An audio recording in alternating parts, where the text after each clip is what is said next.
मित्रों राम राम। मेरा भारत मेरी बात चैनल पर आपका स्वागत। आज के इस अंक में हम बात करेंगे कि एक बार एक नया फिर तूफान मचाने की कोशिश।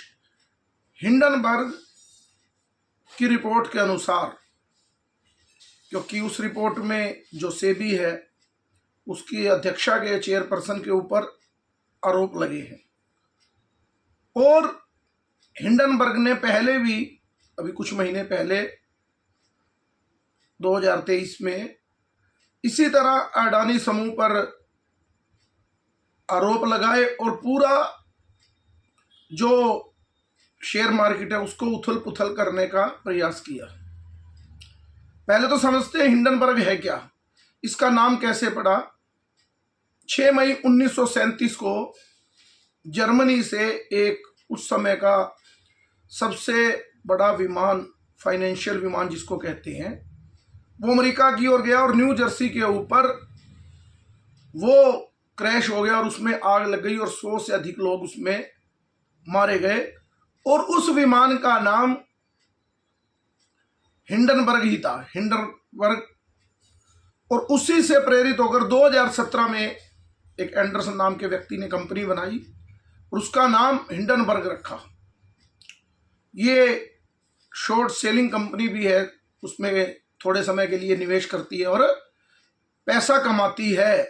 कुछ लोग हैं, 5, 7, 10, 20 लोग, वो एक रिपोर्ट तैयार करते हैं जिससे पूरे विश्व में तबाही मच जाती है और उसको जॉर्ज सोरोस जैसे लोग फंडिंग करते हैं।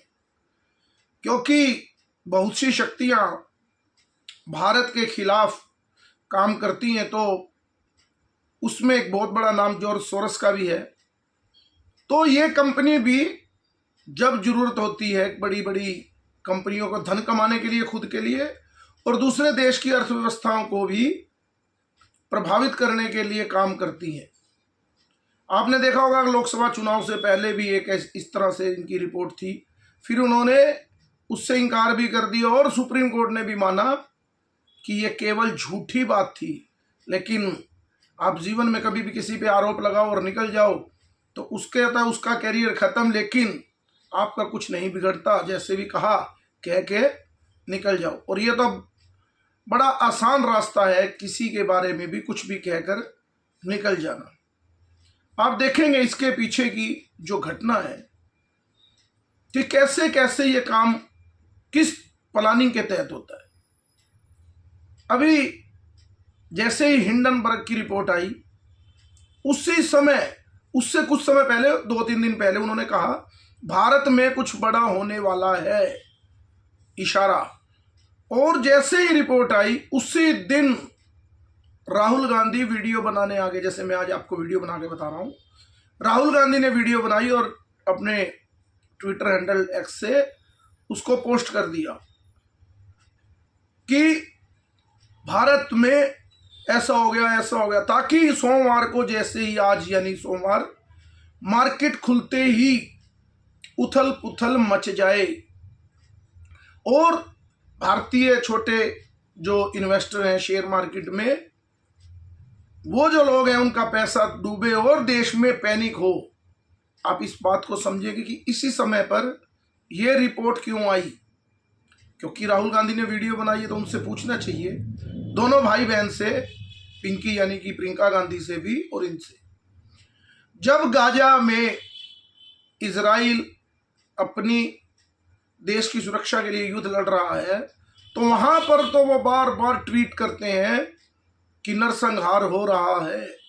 लेकिन बांग्लादेश में जैसे ही सरकार बदली, तानाशाह एक व्यक्ति आया और उसको बना दिया, फौज ने कब्जा किया और सरकार बदलते ही वहां पर हिंदुओं का नरसंहार शुरू हो गया।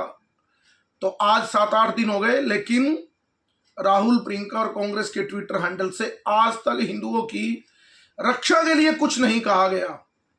और जैसे हिंडनबर्ग की रिपोर्ट आई है, इसी तरह बांग्लादेश के भी एक पत्रकार सलाउद्दीन ने खुलासा किया कि किस तरह से राहुल गांधी खालिद जिया के पुत्र जो निर्वासित हैं, जिनको सजा हो चुकी है बांग्लादेश में, और वो शरण प्राप्त किए हैं ब्रिटेन के अंदर, और ये कहकर कि मैं जिंदगी भर राजनीति में नहीं आऊंगा, तो वो भगोड़ा है बांग्लादेश का, जो वहां की पूर्व प्रधानमंत्री खालिद जिया का बेटा, और उससे मुलाकात की राहुल गांधी ने, और उसमें CIA के भी 2 एजेंट थे, और ISI जो उन्होंने खुलासा किया, पाकिस्तान की जो ISI है, उन्होंने सब ने मिलकर प्लान किया कि किस तरह से शेख हसीना की सरकार को हटाना है।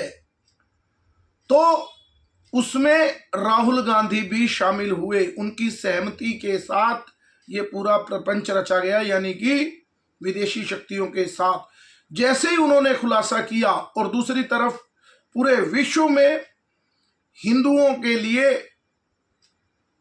लोग इकट्ठा होने शुरू हुए कि हिंदुओं के साथ नरसंहार हो रहा है, क्योंकि कुछ समय पहले तो कुछ मीडिया, सोशल मीडिया रवीश जैसे लोग ये बता रहे थे कि मुसलमान तो बांग्लादेश के हिंदुओं को बचा रहे हैं।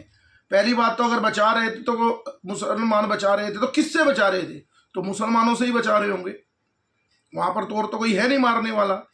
तो पहले ये कहा, लेकिन उनकी खुद की सरकार ने माना कि हिंदुओं पर अत्याचार हो रहा है, और पूरे विश्व में एक आवाज उठी कि ये गलत हो रहा है। और इधर जैसे ही राहुल गांधी पर खुलासा हुआ, उसको कवर फायर देने के लिए जल्दी से हिंडनबर्ग की रिपोर्ट आ गई कि देश को दूसरे विचार पर धकेला जाए। जैसे ही मार्केट उथल पुथल होगी, सबका ध्यान भारत की अर्थव्यवस्था और क्या हो रहा है उस पर लगेगा, यानी बांग्लादेश वाला मामला दूर हो जाएगा। यानी कि पूरी प्लानिंग के तहत कैसे टूल किट काम करता है, इसको बड़ा जबरदस्त समझने की जरूरत है। और किस तरह से ये लोग भारत बर्बाद हो जाए, इनको कोई लेना देना नहीं। केवल मोदी हटाओ अभियान और हिंदुओं का विरोध, इसके पीछे अगर आप अध्ययन करेंगे तो आपको भी पता लगेगा कि कैसे साजिश होती है। आपने देखा होगा, जब भी संसद सत्र शुरू हो, उसमें हंगामा करने के लिए कुछ ना कुछ टूल किट गैंग एक विषय लेकर आता है, और उसी विषय को लेकर संसद में हो हल्ला मचे और पूरी तरह संसद ना चले, यानी कि संसद की गरिमा भी खत्म हो जाए, उसको लेकर ये टूल किट काम करता है। और राहुल गांधी एंड कंपनी फिर उसकी मदद के साथ संसद में हंगामा करती है। यानी देश में अगर कोई बड़ा राष्ट्रीय अध्यक्ष आएगा तब भी इस प्रकार की हरकत होती है। आप पिछले काफी समय से आप देखेंगे, क्योंकि लोकतांत्रिक व्यवस्था से कांग्रेस को पता लग गया है कि हम केंद्र से अभी भाजपा को नहीं हरा सकते, तो इस तरह से सरकार को स्थिर करना और देश को स्थिर करने का काम सत्ता के लालच में ये लोग कर रहे हैं, और आगे भी आप देखना करते रहेंगे। लेकिन इस बार क्या हुआ, जो राहुल गांधी ने कहा, आज वो प्रेस कॉन्फ्रेंस भी करते शायद, लेकिन लोगों ने उस हिंडनबर्ग की रिपोर्ट को अभी तक कूड़ेदान में फेंक दिया, और मार्केट पे इसका कोई ज्यादा असर नहीं हुआ।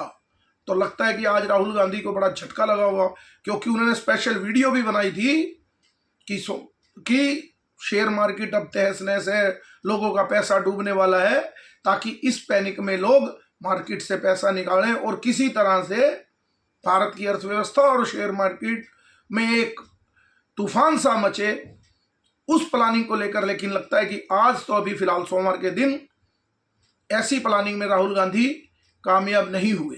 आज के अंक में इतना ही। मेरे इस चैनल को लाइक कीजिए, सब्सक्राइब कीजिए और शेयर कीजिए। भारत माता की जय। वंदे मातरम। जय श्री राम।